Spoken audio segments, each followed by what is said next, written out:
I once again welcome you all to awakening classes. अपने last lecture में हमने fiscal policy के बारे में पढ़ा था। आज हम मॉनेटरी पॉलिसी को कवर करेंगे। मॉनेटरी पॉलिसी में हम मॉनेटरी पॉलिसी कमेटी को भी देखेंगे। डिफरेंट जो टूल्स है जो आरबीआई यूज करती है इन्फ्लेशन को कंट्रोल करने के लिए, जैसे सीआरआर, एसएलआर, रेपो रेट, उसको भी समझेंगे। प्लस प्रीवियस ईयर क्वेश्चंस भी देखेंगे कि मॉनेटरी पॉलिसी कमेटी में या मॉनेटरी पॉलिसी के रिलेटेड क्या क्या हमारे क्वेश्चंस जो इकोनॉमी में फ्रेम होते हैं। तो बिना टाइम वेस्ट करे लेक्चर को स्टार्ट करते हैं। देखो, मैंने आपको कल बताया था कि जो गवर्नमेंट है किसी भी कंट्री की, वो दो पॉलिसीज को यूज करती है इकोनॉमी को कंट्रोल करने के लिए। एक होती है फिस्कल पॉलिसी, जिसके थ्रू क्या होता है कि गवर्नमेंट जो है टैक्सेस को कलेक्ट करती है, पैसा रिसीव करती है और उससे एक्सपेंडिचर करती है, जिसमें बजट वगैरह आ जाता है। उसके लिए आप प्रीवियस लेक्चर जो है वो देख सकते हो प्लेलिस्ट में। नेक्स्ट, हमारा दूसरी पॉलिसी जो गवर्नमेंट यूज करती है वो होती है मॉनेटरी पॉलिसी।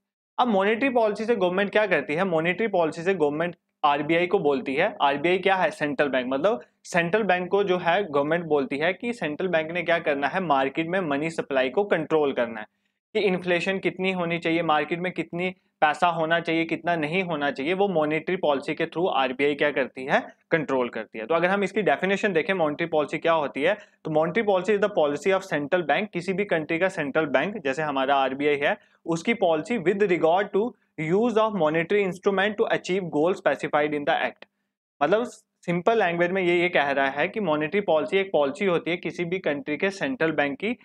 उसमें पॉलिसी के थ्रू वो क्या करता है, वो कुछ मॉनेटरी इंस्ट्रूमेंट का यूज करता है, मतलब कुछ टूल्स का यूज करता है, हम देखेंगे। और क्या करता है, कुछ गोल्स को अचीव करता है। और वो गोल्स होते क्या है बेसिकली, जैसे इन्फ्लेशन को कंट्रोल करना, जैसे मनी सप्लाई को कंट्रोल करना। क्योंकि आपको पता है ना, मार्केट में महंगाई एक लिमिट तक ही ठीक होती है।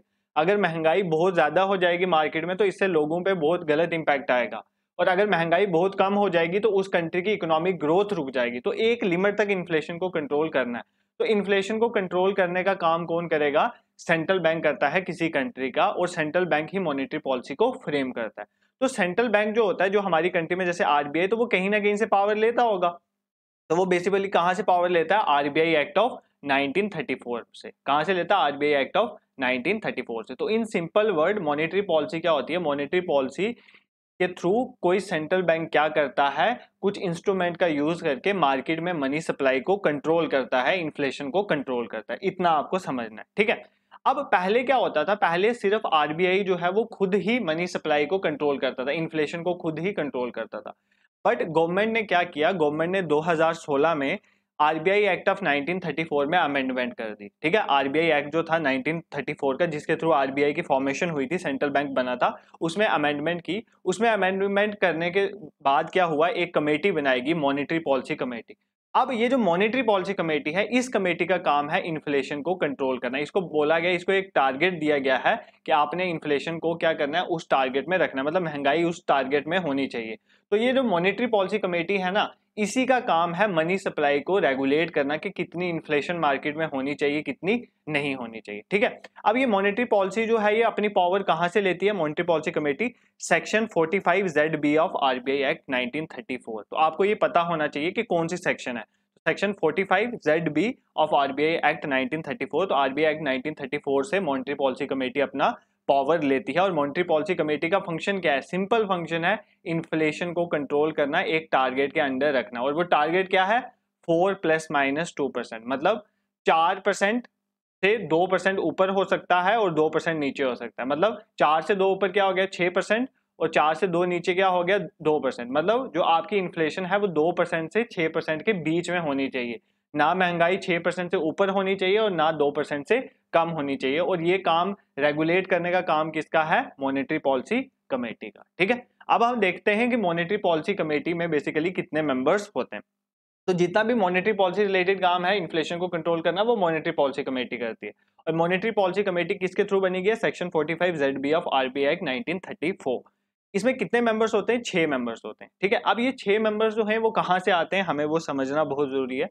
देखो, इसके 3 मेंबर्स जो होते हैं वो गवर्नमेंट नॉमिनेट करती है, हमारी जो सेंट्रल गवर्नमेंट है वो नॉमिनेट करती है 3 मेंबर्स को। और जो बाकी 3 मेंबर्स हैं वो कहाँ से आते हैं? वो आरबीआई के होते हैं, ठीक है। RBI that is reserve Bank of India, जो हमारा सेंट्रल बैंक है, वो वहां के होते हैं। तो टोटल कितने मेंबर होंगे? 6 मेंबर। देखो, आरबीआई अपने आप में एक बहुत बड़ा लेक्चर है, इसको भी मैं कवर करूंगा। आरबीआई कैसे बना, इसको पहले क्या था, नेशनलाइजेशन कैसे हुई, बैंकिंग में इसका क्या रोल है, ठीक है, मनी सप्लाई को कैसे रेगुलेट, तो बहुत सारी चीजें हैं। आरबीआई पे भी एक लेक्चर लाएंगे। अगर आपको जरूरत हो तो आप कमेंट बॉक्स में जरूर डालना, ठीक है।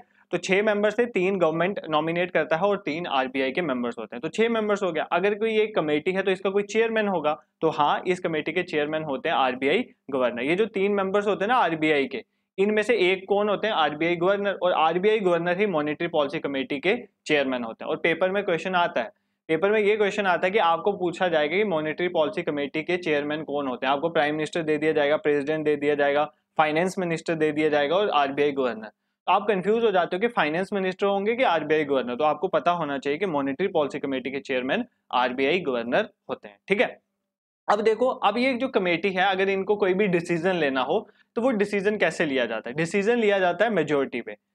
जो मेजोरिटी डिसाइड करेगी वही डिसीजन होगा। तो सपोज करो, अगर कोई एक मीटिंग चल रही है और मीटिंग में 4 लोग बोल रहे हैं कि ये काम करना है और 2 लोग बोल रहे हैं कि दूसरा काम करना है, तो किसकी सुनी जाएगी?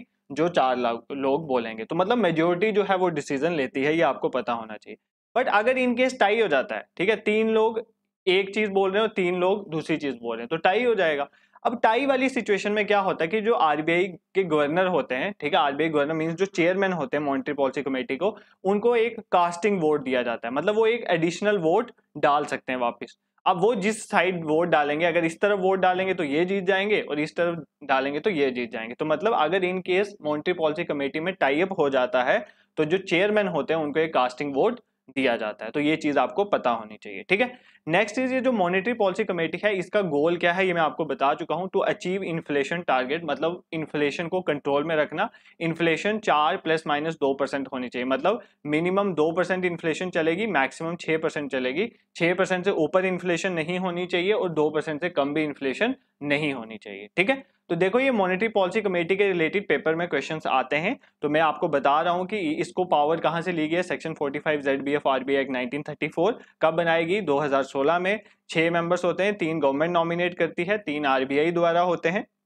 चेयरमैन आरबीआई के गवर्नर होते हैं। ये मेजोरिटी से डिसीजन लेता है और अगर in case of tie, casting vote किसके पास होता है? Chairman of monetary policy committee. और इसका गोल क्या है? टू अचीव इन्फ्लेशन टारगेट, ठीक है। अभी और कुछ चीजें मॉनेटरी पॉलिसी कमेटी के बारे में हैं, वो भी देख लेते हैं। हम इस टॉपिक को फुल्ली कवर कर लेते हैं, ठीक है।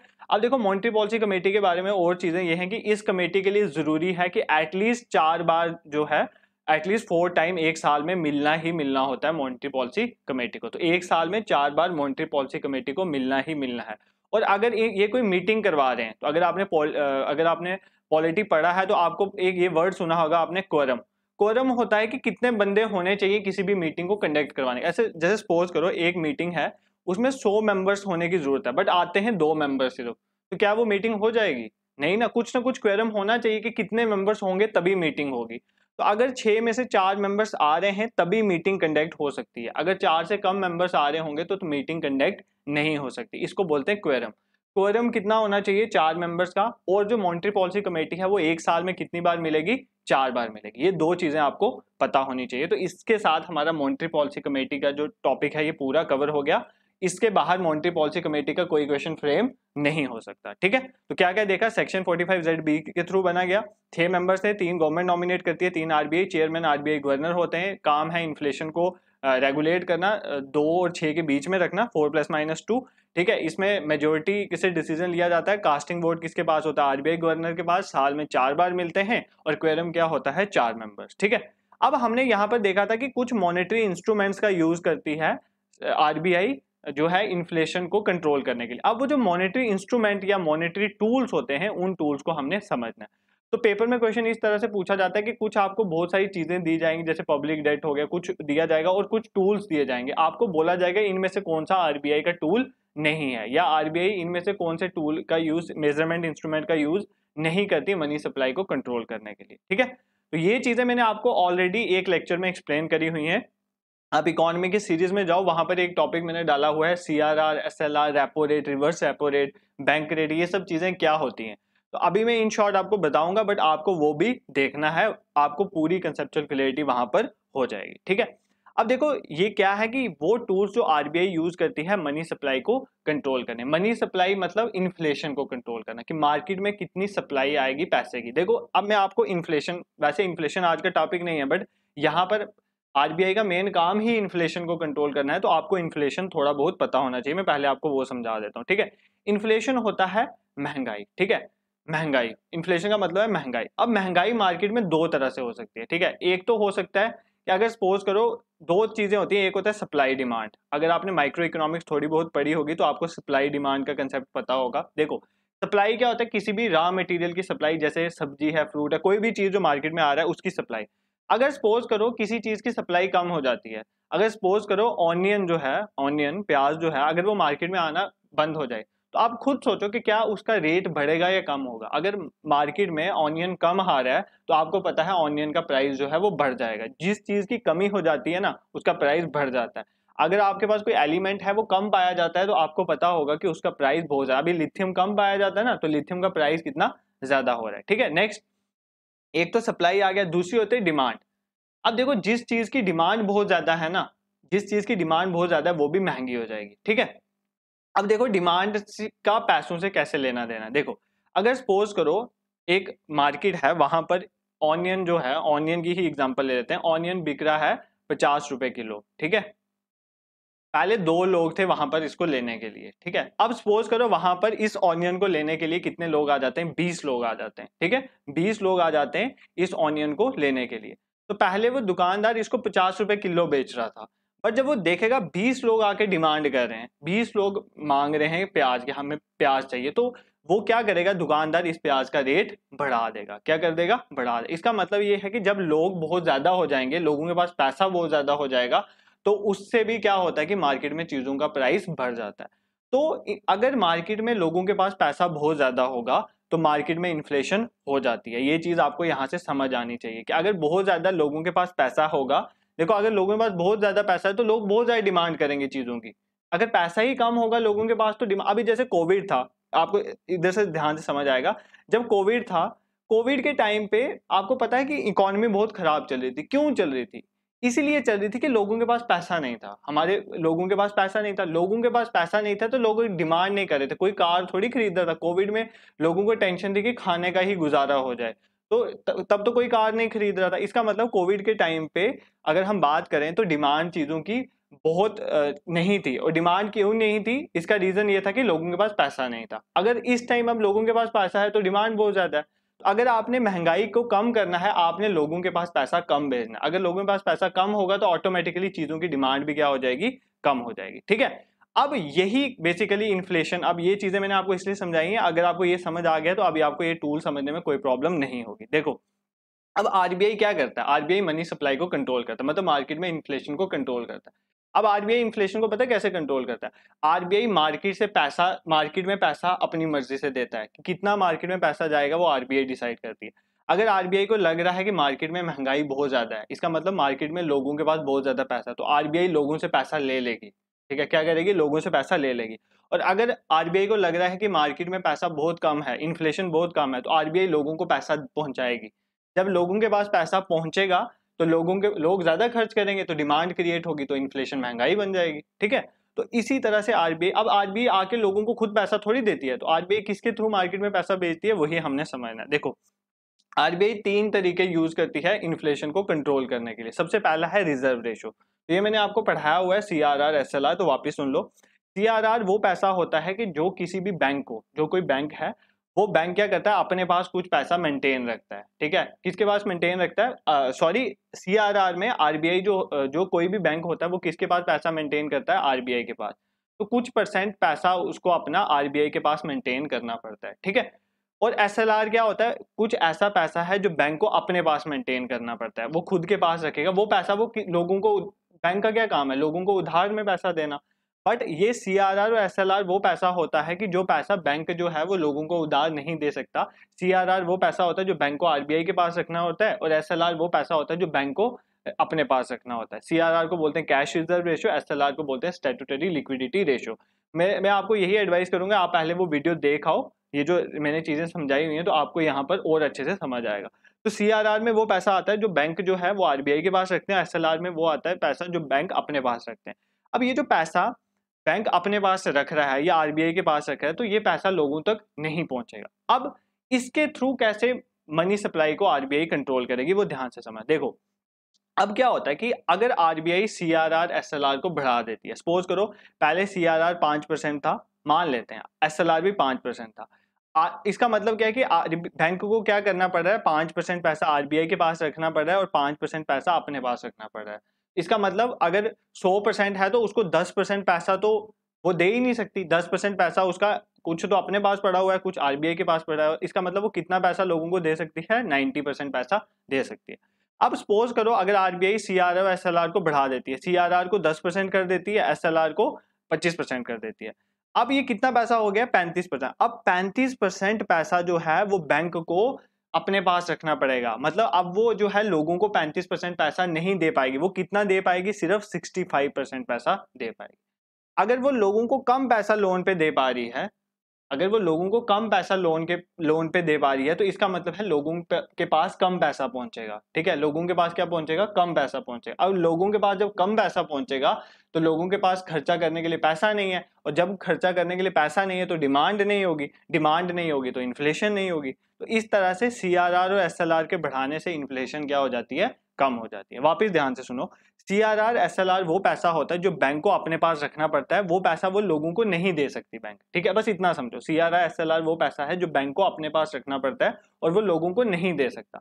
अगर सपोज करो आरबीआई सीआरआर और एसएलआर को बढ़ा देती, इसका मतलब बैंक को अपने पास ज्यादा पैसा रखना पड़ेगा। इसका मतलब बैंक लोगों को कम पैसा देगी। अगर बैंक लोगों को कम पैसा दे रही है, मतलब लोगों को कम लोन जा रहा है, अगर कम लोन जा रहा है तो लोगों के पास पैसा कम पहुंच रहा है, लोगों के पास पैसा कम पहुंच रहा है तो लोग जो हैं उस पैसे को मतलब वो प्रोडक्टिव यूज करेंगे, इतनी ज्यादा डिमांड नहीं क्रिएट होगी, डिमांड नहीं क्रिएट होगी तो इन्फ्लेशन नहीं होगी। मैंने आपके इन्फ्लेशन के कंसेप्ट में ये चीज समझाई है। अगर लोगों के पास ज्यादा पैसा पहुंचेगा तो महंगाई बढ़ेगी, क्योंकि ज्यादा पैसा मीन्स ज्यादा डिमांड। ठीक है, और अगर लोगों के पास पैसा ही कम पहुंचेगा तो इन्फ्लेशन कम होगी। तो सीआरआर और एसएलआर के बढ़ाने से आप देख रहे हो कि बैंकों के थ्रू मार्केट में पैसा कम जा रहा है, और अगर कम जा रहा है इसका मतलब इन्फ्लेशन कम होगी। अगर सपोज करो आरबीआई सीआरआर और एसएलआर को कम कर देती है, अब क्या है कि बैंक को अपने पास कम पैसा रखना पड़ रहा है या आरबीआई के पास कम पैसा रखा, इसका मतलब बैंक क्या करेगा, ज्यादा से ज्यादा लैंड करेगा।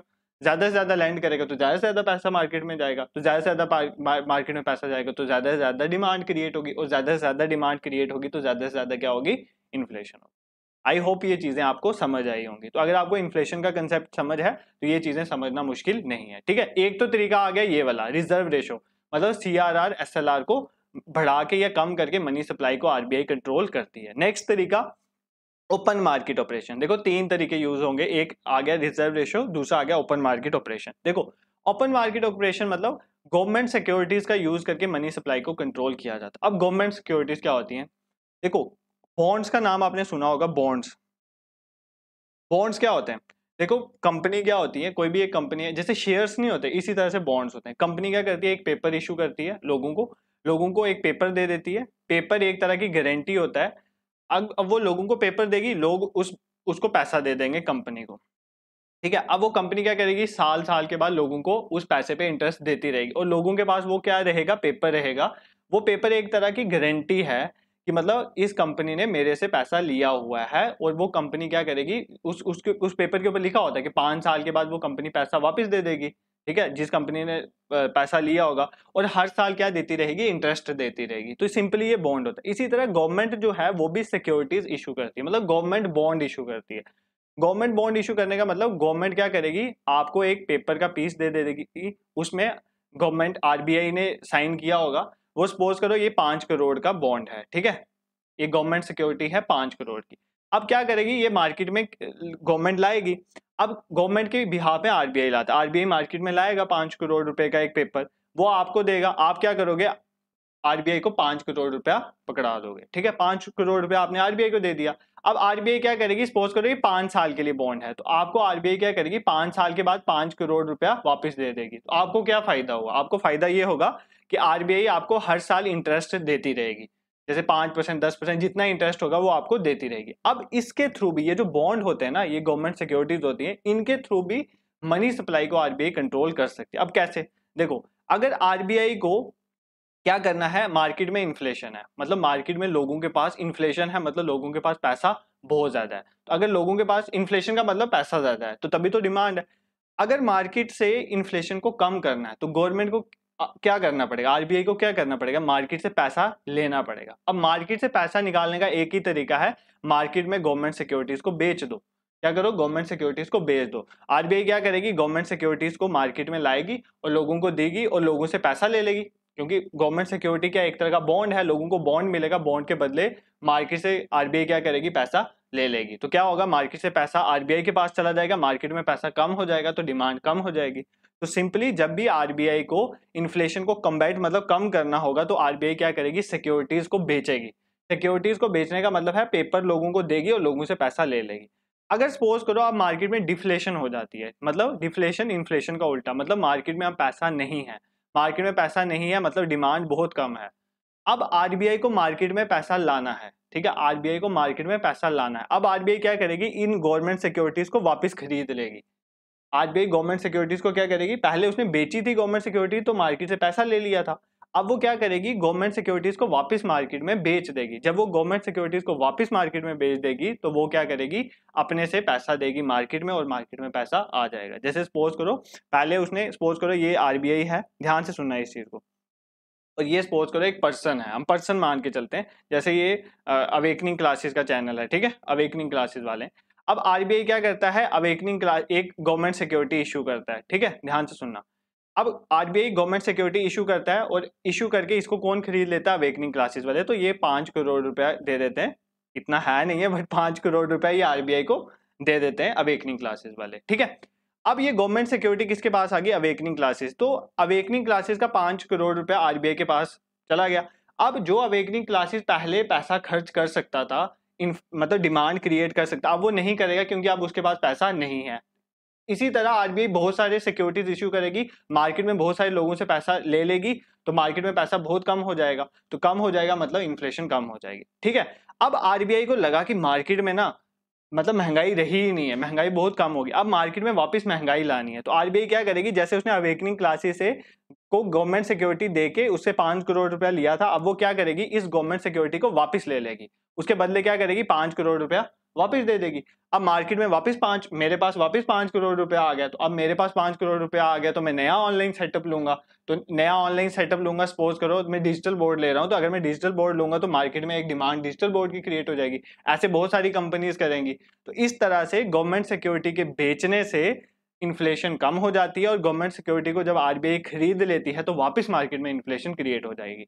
इस तरह से ओपन मार्केट ऑपरेशन यही होता है कि गवर्नमेंट सिक्योरिटीज के बेचने या लेने से मार्केट में डिमांड या सप्लाई को कंट्रोल करना। आई होप आपको ये चीजें समझ आई होंगी। देखो ये चीजें रेपो रेट, रिवर्स, इन सब से रिलेटेड हैं। इन्फ्लेशन एक अलग टॉपिक है, अगर आपने ये चीजें पढ़ी हुई हैं तो आपको बहुत इजी समझ आएगा। अगर आपने repo rate, reverse repo rate नहीं पढ़ा हुआ है तो इनके आप पहले लेक्चर्स देख लो, फिर ये चीजें समझो। देखो मैंने आपको बोला है इकोनॉमिक्स बहुत ही ईजी सब्जेक्ट है, बट शर्त यह है कि आपको इसकी समझ होनी चाहिए, नहीं तो ऐसे एग्जाम में चले जाओगे तो इकोनॉमिक्स रुला देती है, ये भी याद रखना। तो दोनों तरह से आपको प्रिपेयर होना है, ठीक है।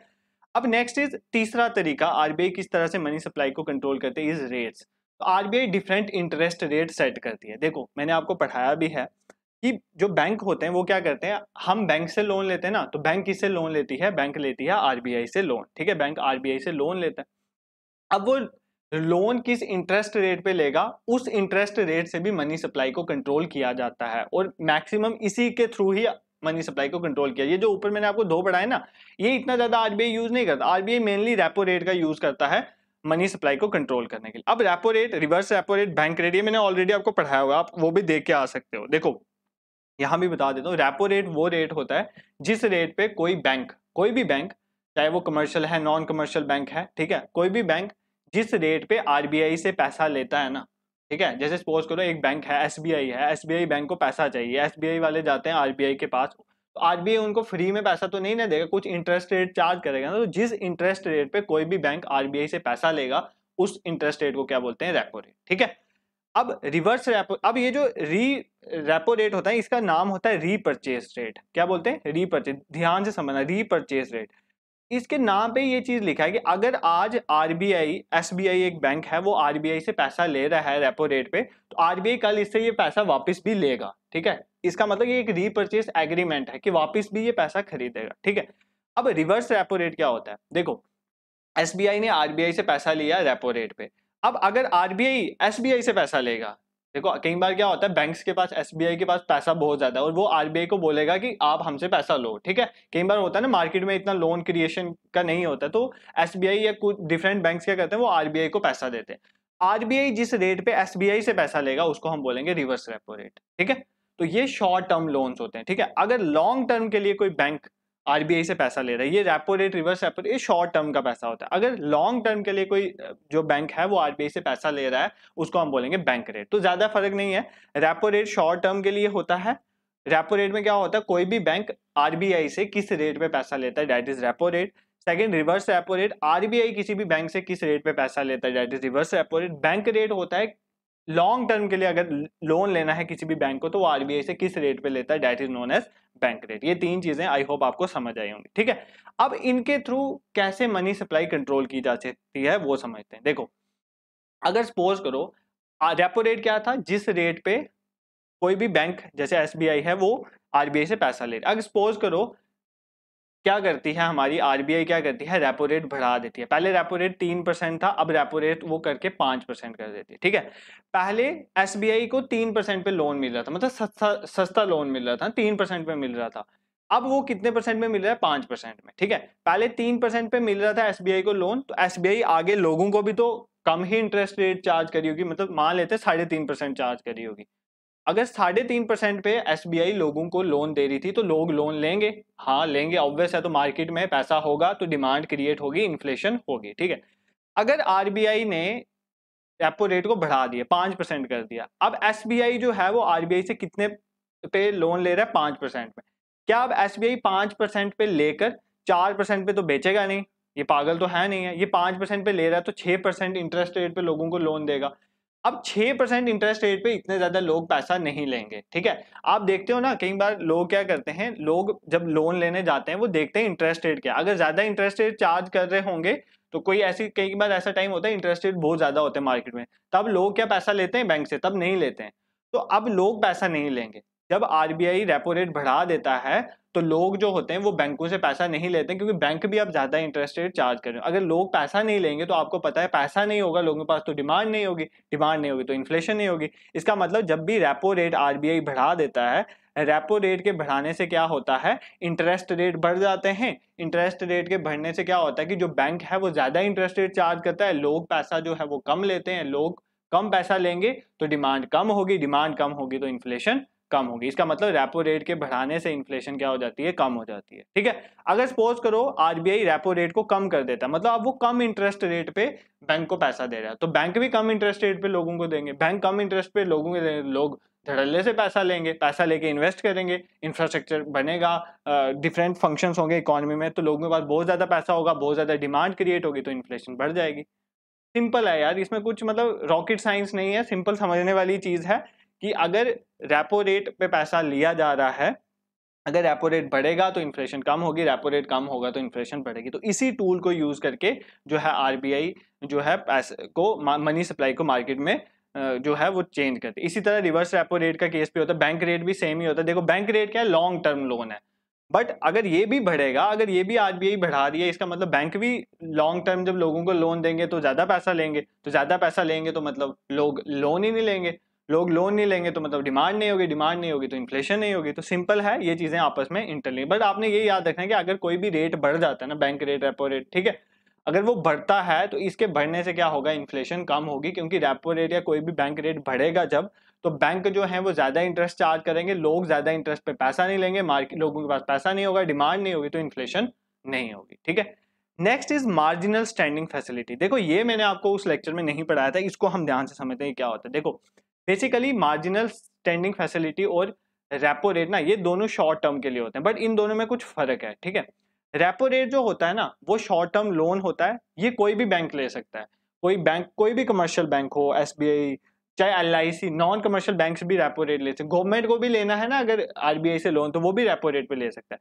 बट मार्जिनल स्टैंडिंग फैसिलिटी सिर्फ शेड्यूल कमर्शियल बैंक इसके थ्रू लोन ले सकते हैं। शेड्यूल कमर्शियल बैंक्स वो, ये पहले आपको फर्क पता होना चाहिए, क्योंकि अगर आपके सिलेबस में बैंकिंग है तो ये टॉपिक आपके लिए इंपॉर्टेंट है।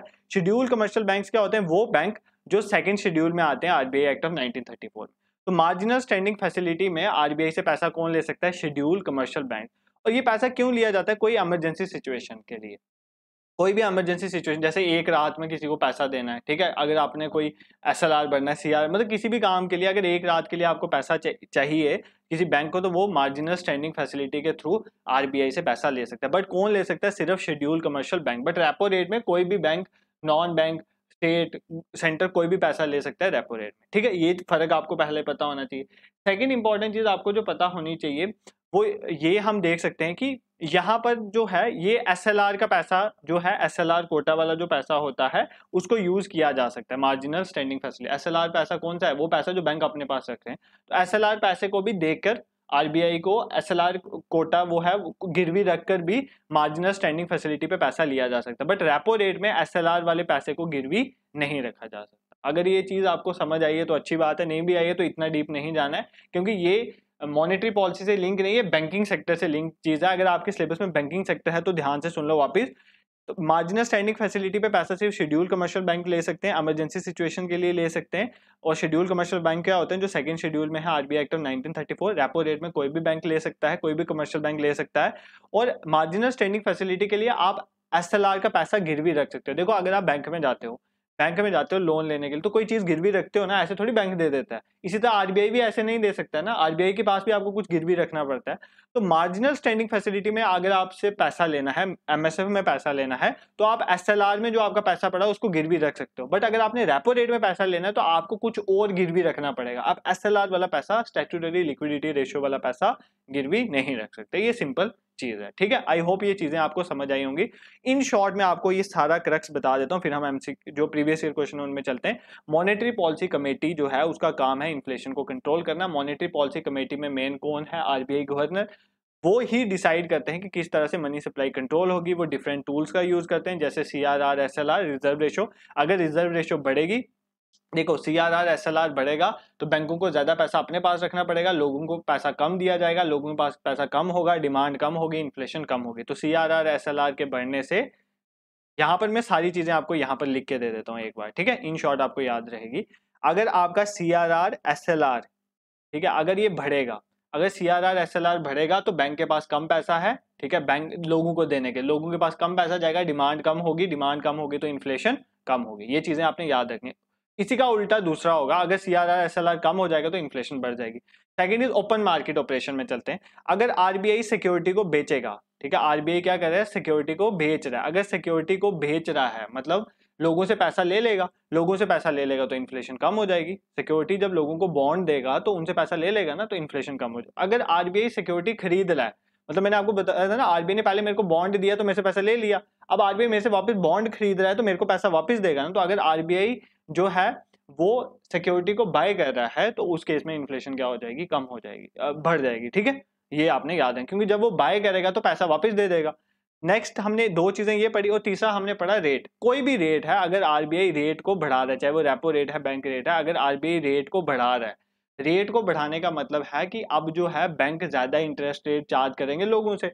अब जब बैंक ज्यादा इंटरेस्ट रेट लोगों से चार्ज करेंगे तो लोग पागल थोड़ी है, ज्यादा इंटरेस्ट रेट पे पैसा लेंगे, तो वो कम पैसा लेंगे, कम पैसा लेंगे, कम डिमांड होगी, कम डिमांड होगी तो इन्फ्लेशन ऑटोमेटिकली कम हो जाएगी, ठीक है। तो ये कुछ सिंपल चीजें हैं, अगर आपको समझ आया होगा तो इस पे क्वेश्चन करने पे आपको कोई प्रॉब्लम नहीं होगी। अभी जो मैंने आपको पहला क्वेश्चन लाया ना, वो पहला, इसमें से 2-3 क्वेश्चन मैंने यूपीएससी से उठाए हैं, ताकि आपको एक चीज समझ आए कि अगर आपके पास एक कंसेप्चुअल क्लैरिटी है, फिर आप 4th क्लास का पेपर दे रहे हो या यूपीएससी लेवल का पेपर दे रहे हो, कोई फर्क नहीं पड़ता, क्योंकि economics is all about conceptual clarity, ठीक है। फर्स्ट क्वेश्चन देखते हैं, with reference to Indian economy में, अगर हम इंडियन इकोनॉमी की बात करें, कंसीडर द फॉलोइंग सिचुएशन। एक bank rate, open market operation, public debt, public revenue, ठीक है। ये 2015 यूपीएससी प्री का क्वेश्चन है, ठीक है। Which of the above is R component of monetary policy. तो इनमें से कौन से मॉनेटरी पॉलिसी के कंपोनेंट हैं? देखो, कंपोनेंट मतलब वही टूल्स जो हमने यूज किए। Bank rate, open market. क्या आपने पब्लिक डेट और पब्लिक रेवेन्यू पढ़ा? पब्लिक डेट, पब्लिक रेवेन्यू ये फिस्कल पॉलिसी में आते थे, ये हमने कल देखा था ऑलरेडी। ये मॉनेटरी पॉलिसी का पार्ट नहीं है। Bank rate, yes it is a part of rates जो हम यूज करते हैं। और open market operation, government security, मैंने आपको बताया, इसका आंसर हो जाएगा 1 और 2 ऑप्शन, ठीक है। देखो कितना सिंपल क्वेश्चन था, अगर आपने ये पढ़ा होगा। अभी आप ये क्वेश्चन खुद ट्राई करना और देखना कि आपको कितना आता है। Next, if RBI reduces the cash reserve ratio. देखो ये क्वेश्चन आपको खुद बताना चाहिए। If RBI reduces the cash reserve ratio, अगर आरबीआई सीआरआर कम कर देगा, ठीक है, सीआरआर कम कर देगा, इसका मतलब जो है बैंक को अपने पास पैसा कम रखना पड़ेगा, मतलब अपने पास मतलब आरबीआई के पास पैसा कम इसका मतलब बैंक ज्यादा से ज्यादा पैसा लोगों को देगा, लोगों के पास ज्यादा पैसा जाएगा, डिमांड बहुत ज्यादा हो जाएगी, डिमांड ज्यादा हो जाएगी तो ऑटोमेटिकली इन्फ्लेशन ज्यादा हो जाएगी, मतलब सीआरआर कम होने से इन्फ्लेशन ज्यादा है। अगर पेपर में ये देख लिया ना तो ये चीजें आपके दिमाग में उसी टाइम आनी चाहिए, बाकी क्वेश्चन बाद में पढ़ना। What will happen to the credit creation, मतलब क्रेडिट क्रिएशन मतलब जो लोगों पे उधार जा रहा है, क्या वो उधार के साथ क्या होगा, there will be no impact, नहीं भाई ऐसी बात तो नहीं है, उधार के को ही चेंज करने के लिए तो मॉनेटरी पॉलिसी है। इट विल डिक्रीज, क्या लोगों के पास पैसा कम जाएगा, क्रेडिट क्रिएशन होता है मतलब लोन में पैसा, क्या लोगों के पास कम पैसा कम जाएगा, नहीं भाई, अगर सीआरआर एसएलआर कम होगा तो बैंक ज्यादा से ज्यादा लैंड करेंगे तो क्रेडिट क्रिएशन ज्यादा होगी, it will increase. Simple question था, अगर थोड़ी लैंग्वेज टफ हो सकती है बट मतलब यही था कि अगर आरबीआई सीआरआर को कम कर देगी तो क्रेडिट क्रिएशन बढ़ जाएगी, ज्यादा से ज्यादा पैसा जो है वो लोगों तक जाएगा। ठीक है, आई होप आपको ये समझ आया होगा। अब ये जो क्वेश्चन है ना, ये मैंने आपको एक कंसेप्ट समझाने के लिए यहाँ पर डाला है। तो एक पॉलिसी स्टांस होता है, ठीक है, पॉलिसी स्टांस होता है आरबीआई का, उस पॉलिसी स्टांस को समझाने के लिए आपको मैंने ये क्वेश्चन डाला है। ये अगर आपको नहीं भी आता होगा तो इसको पढ़ने के बाद आपको आ जाएगा। The monetary policy stance is in which interest rate में इधर वे अपवर्ड और डाउनवर्ड इज कॉल्ड। देखो, अब मैंने आपको अभी समझाया जो इंटरेस्ट रेट है, चाहे वो रेपो रेट है, एग्जांपल लेके चलते हैं। अब आरबीआई तीन काम, आरबीआई स्टैंड मतलब आरबीआई की बात करो, मतलब मैं मॉनेटरी पॉलिसी कमेटी की बात करूं तो मॉनेटरी पॉलिसी कमेटी तीन काम कर सकती है। या तो हमारे इंटरेस्ट रेट को बढ़ा सकती है, अपवर्ड जिसे आप कह रहे हो, ठीक है, अपवर्ड या बढ़ाना, या तो न्यूट्रल रख सकती है, मतलब चेंज नहीं कर रही है, नो चेंज, ठीक है, नो चेंज वाली सिचुएशन, या तो डाउनवर्ड कर सकती है, हम ऐसे भी बोल सकते हैं इंक्रीज कर सकती है, डिक्रीज कर सकती है, या नो चेंज वाली सिचुएशन है। ठीक है, अब क्या है कि वो मॉनेटरी पॉलिसी स्टैंस जिसमें इंटरेस्ट रेट या तो ऊपर जाएगा या नीचे जाएगा, ठीक है, उसको क्या बोलते हैं, accumulative stance, neutral, calibrated, hockey stance. तो न्यूट्रल स्टैंस होता है, न्यूट्रल स्टैंस मतलब आरबीआई का ये स्टांस है कि आरबीआई जो है वो इंटरेस्ट रेट को बढ़ा भी सकता है, कम भी कर सकता है। जब ऐसा स्टांस हो ना आरबीआई का, पता चल जाता है, आरबीआई का प्रिडिक्शन होती है कि क्या आरबीआई अब इंटरेस्ट रेट को बढ़ाएगी या कम करेगी। आप सुनते हो ना, रेपो रेट अभी इतना है, इतने बेसिस पॉइंट से बढ़ गया, तो आरबीआई क्या बढ़ाएगी या कम करेगी। अगर आरबीआई बढ़ा भी सकती है, कम भी कर सकती है, ऐसी सिचुएशन है तो उसको हम बोलते हैं न्यूट्रल स्टैंस। ठीक है, न्यूट्रल स्टांस है आरबीआई का। ठीक है, अब बाकी भी समझ लेते हैं। एक्यूमुलेटिव का मतलब होता है कि या तो आरबीआई इंटरेस्ट रेट को कम करेगी, डिक्रीज करेगी, या तो सेम रखेगी। अगर आरबीआई का ऐसा स्टांस लग रहा है कि आरबीआई या तो इंटरेस्ट रेट को सेम ही रखेगी या आरबीआई इंटरेस्ट रेट को डिक्रीज कर देगी, उसको हम बोलते हैं एक्यूमुलेटिव स्टांस। न्यूट्रल स्टांस मैंने बता दिया, आरबीआई इंक्रीज भी कर सकती है, डिक्रीज भी कर सकती है, कुछ भी कर सकती है, या सेम भी रख सकती है, तो वो न्यूट्रल हो गया। कैलिब्रेटेड का मतलब होता है, कैलिब्रेटेड स्टांस होता है कि आरबीआई सिर्फ इंक्रीज करेगी। आरबीआई, अब कई बार ऐसी सिचुएशन होती है कि आरबीआई इन्फ्लेशन बहुत ज्यादा होती है तो हमें लगता है कि आरबीआई अब इंटरेस्ट रेट को बढ़ाएगी ही बढ़ाएगी, तो वो होता है कैलिब्रेटेड स्टांस। हॉकी स्टांस मतलब होता है कि आरबीआई क्या करेगी, या तो सेम रखेगी या इंक्रीज कर देगी, उसको हम बोलेंगे हॉकिश स्टांस। ठीक है, ये कुछ चीजें हैं, कई बार डिफिकल्ट करने के लिए एग्जाम में ये क्वेश्चन पूछा जाता है। तो मॉनेटरी पॉलिसी स्टांस में चार आ जाते हैं। एक्यूमुलेटिव स्टांस वो होता है कि आरबीआई या तो इंटरेस्ट रेट को कम करेगी या सेम रखेगी। न्यूट्रल मतलब बढ़ा भी सकती है, कम भी कर सकती है, सेम भी रख सकती है, वो न्यूट्रल हो गया। कैलिब्रेटेड में सिर्फ इंक्रीज कर सकती है, इस अगर ये स्टांस है आरबीआई का या मॉनेटरी पॉलिसी कमेटी हम बोल सकते हैं। तो हॉकिश में या तो सेम करेगी या इंक्रीज रखेगी। आई होप ये क्वेश्चन आपको समझ आया होगा। नेक्स्ट क्वेश्चन में चलते हैं, what is the difference between monetary policy and fiscal policy. ये क्वेश्चन इसलिए डाला गया है कि आपको देखा जाए कि आपने कल के लेक्चर में फिस्कल पॉलिसी कितना अच्छे से पढ़ा है। ठीक है, तो आपने बताना है कि डिफरेंस क्या है मॉनेटरी पॉलिसी और फिस्कल पॉलिसी का। ये पहला ऑप्शन आ गया, ये सेकंड आ गया, ये 3 आ गया। ठीक है, the tool used by central bank to regulate money supply, वो टूल जो central bank RBI for example to regulate money supply in the economy is known as monetary policy. यही तो आज हम पढ़ रहे हैं कि वो टूल जो सेंट्रल बैंक यूज करता है to regulate money supply in economy is known as monetary policy. ये तो करेक्ट है भाई। The tool used by government in which it uses its tax revenue and expenditure policies to affect economy is known as fiscal policy। ये भी ठीक है। Fiscal policy में यही तो होता है, गवर्नमेंट क्या होती है, लोगों से टैक्स रेवेन्यू कलेक्ट करती है, उस पैसे को खर्च करती है और इकोनॉमी को कंट्रोल करती है, that is known as fiscal policy. ये भी सही है। Monetary policy is administered by the government of the country whereas fiscal policy administered by the central bank of the country. ये गलत हो गया। देखो, मॉनेटरी पॉलिसी को सेंट्रल बैंक देखता है, मेनली सेंट्रल बैंक ही देखता है ना मॉनेटरी पॉलिसी कमेटी के थ्रू, बट फिस्कल पॉलिसी को कौन देखता है, गवर्नमेंट देखता है। तो ये इन्होंने इंटरचेंज कर दिया, तो ये गलत है। इसका मतलब है आंसर क्या है, ऑप्शन सी 1 और 2, क्योंकि मॉनेटरी पॉलिसी को देखता है सेंट्रल बैंक, ठीक है, और फिस्कल पॉलिसी को कौन देखता है? Government of the country. ठीक है, आई होप ये आपको समझ आया होगा। Next, what do we call the rate at which Reserve Bank of India lends money to commercial bank? I hope मुझे ये क्वेश्चन का आंसर बताने की जरूरत नहीं है, आप इसका क्वेश्चन नंबर 5 का आंसर खुद कमेंट बॉक्स में बताना, क्योंकि ये अगर चीज अभी आपको नहीं आई तो फिर क्या ही आएगा। ये क्वेश्चन ये है कि जिस रेट पे आरबीआई जो है वो बैंक को लोन देता है, कोई बैंक है वो आरबीआई से किस इंटरेस्ट रेट पे लोन लेता है, उस इंटरेस्ट रेट को क्या बोलते हैं? Repo rate, reverse repo rate, cash reserve ratio, SLR. ठीक है, तो इसका आंसर आपने मुझे कमेंट बॉक्स में बताना है। Who is the chairperson of monetary policy committee of India? तो मॉनेटरी पॉलिसी कमेटी जो है इंडिया की, उसके चेयरपर्सन कौन है?